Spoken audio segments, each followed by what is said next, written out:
I love that. When you green, you grow. When you're ripe, you rot. That's a great Shaneism. And I'm sure you have plenty of those as well. So let me unpack that because that was a lot. I love the idea. Yeah, and if we can come up with a way to have a mental gym, I think we could definitely get some memberships going out right now, especially in today's world. But at the same time, I think the main idea you're sharing is we have to have that commitment just like we do to our physical body. You talked about exercise. You can't just go to the gym one time and think that you nailed it. It's the consistency that you mentioned, the NASA with the 30 days. And if you're off one day, it's actually a reset. So the strategy that you have, or at least one of them, is get a reminder. So cell phone, golf tee, a special rock, and it's environmental. It's something in your external environment to cause you to have like awareness or attention and say, "Oh, hey, check your thinking." And the more you do that, it is like a mental gym. You're actually conditioning yourself to become aware of it, like you said. And most importantly, I think the last thing you said is responsibility. So just because the rock works for you or the golf tee works for me, that may not be your thing, and it has to grow with you. Because if you're not growing, then you're actually dying. So that's one way. So have that mental cue in the external world. What have you encountered with, let's say, negativity in terms of teams? I know you mentioned earlier that having fun at work, having fun in projects is it brings in energy. It probably relates to the divergent thinking you're thinking as well, because we're not trying to do it right. We're actually having fun and we're exploring possibilities, thinking outside the box. What kind of dynamics have you seen in terms of the companies and teams that you've worked with in terms of the impact and negativity and what really can be done about it? First, you got to ask yourself where does this negativity exist, right? And is it in my perception? Is there something that I'm thinking wrong that is causing this? Now, if someone's having a fit, right? I mean that's easy to see, but you can't just go over to your staff and say, "Hey, your thinking is negative and it's hurting the company."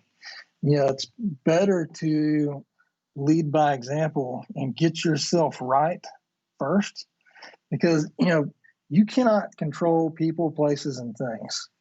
The only control you have is over what you're thinking and what your actions are. And so you can do work on yourself and people will start to notice that.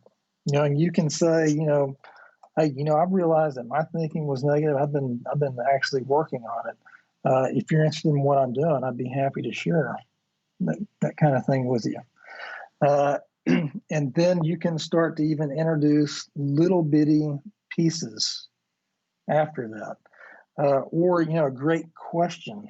When you see someone who is having a really bad day, you can say, how can we make this work better? Give them a really good open-ended question that has a positive outcome. Even if it's this sucks really bad and this will make it suck less, that's a positive outcome. We're moving forward just a little bit. Break down what the roadblock is. Ask them, say, hey, what is the real roadblock here? And come from a place of the solution always. If you're trying to solve a problem from the place of the problem, you're going to stay inside the problem. That goes back to that end result. So the end result is, okay, we've solved this problem and everyone's happy.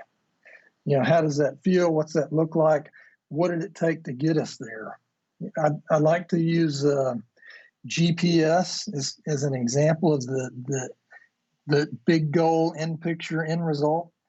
When you say, okay, I want to go to 1431 Main Street in Dallas, Texas, you plug that into your GPS, boom, all of a sudden you've got a map, you've got directions, you have a plan. But if you don't plug anything in there, leave it open-ended, you've got nothing. You're just running around in circles in frustration, So those are some things that I do. Whenever you call someone out for being negative, it's never a good outcome. uh, they get offended. No, it's just nobody wants to be negative anyway.